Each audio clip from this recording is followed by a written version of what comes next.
gamers, Tom Seidner. Nick Jones here with Titan Games. And we're going to look at featured games today. Sure. We had some, the first game that we're going to talk about is Legend of the Five Rings. This game I wanted to talk about a couple weeks ago. We had some issues with shipping, but it's in now. This is the new Legend of the Five Rings living card game. Fantasy Flight re-released the old AEG property. It's a fantastic game. Play is really smooth, really challenging. I got to play this at Gen Con in the release party that had over 700 people, I believe, and it was a little nutty, but it's a lot of fun. The art is absolutely beautiful, as it was in the original game. Gameplay's really smooth, and it's a lot of fun. We look forward to playing a lot of L5R here at Titan Games.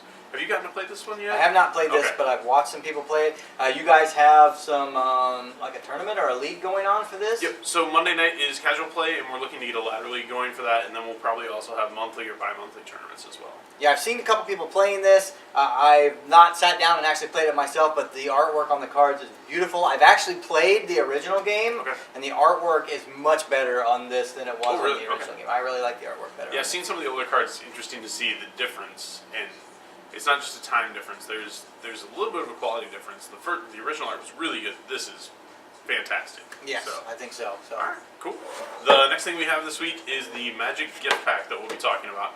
So those of you that play Magic may remember the Magic Gift Boxes, which were great for storing cards. They've kind of changed the product a little bit, gone to this gift pack, which no longer has the box, but it does have 3 packs in it, 1 Ixalan, 1 Hour of Devastation, 1 Amonkhet.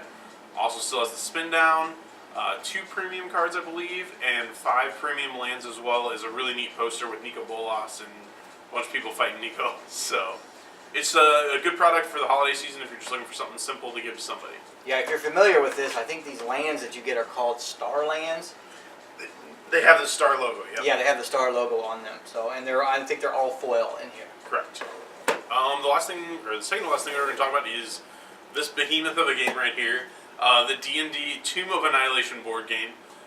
It's their newest release, and there's actually a couple different versions of it, but I'll let Tom talk about it. He's played a little more than I have at this point. Yeah, this is part of the Dungeons & Dragons adventure system. I've been playing this since the beginning. There are actually 5 games in this series. There is the Castle Ravenloft, Wrath of Ashardalon, Legend of Dritz, Temple of Elemental Evil, and now Tomb of Annihilation. And all those games can be played together, or they can be played separately. My wife and I actually play the Temple of Elemental Evil together.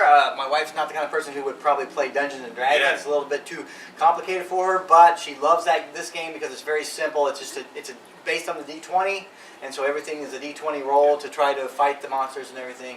Yeah, it's a pretty good game. I'm very excited to actually play this one. So if you're looking for something that's not quite D&D, but kind of board game D&D, this is a great way to introduce people to the world and get into that dungeon crawl type of aspect of the game as well. Yeah. So this is the regular version that comes with unpainted figs. There's also this really cool premium edition that this is the first time they've done this for these games too. You can actually buy the game pre-painted. All the figs come painted rather than just purple or gray or whatever the plastic color is too.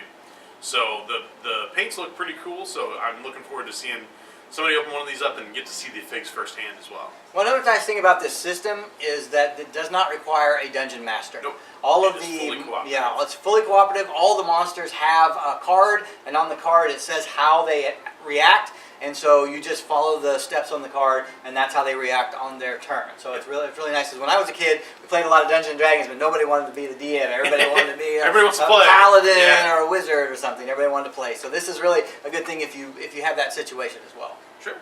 The last game we're going to need to clear a little space for, and this is going back to one of the first games I really played, Axis and Allies. I'll try to peek over the top here. This is the new anniversary edition of Axis and Allies. It's a re-release of the original game, so there's a lot of content in here that's very similar to what you may have had before. This box is ginormous though, so I'm kind of anxious to see what's actually inside of it, how the layout is, because I know one of my biggest issues with the original game was you got these little styrofoam trays, but the box was like this deep, the trays were this tall, and the board was this tall, so as soon as you take it from being flat to any other direction, all those trays spill out and your game's a complete mess.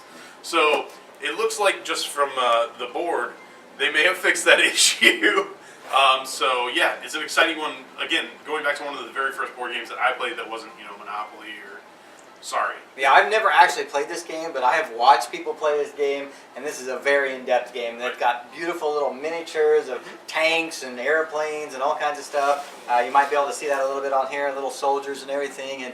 And the people I've watched playing it, they are really into it. Yeah, it's definitely a game that will draw you in and get you involved in the theme of the game and how the game plays. This is one of the games that early on, I was surprised at how well it played from 2 players, 3 players, 4 players, all the way up the spectrum.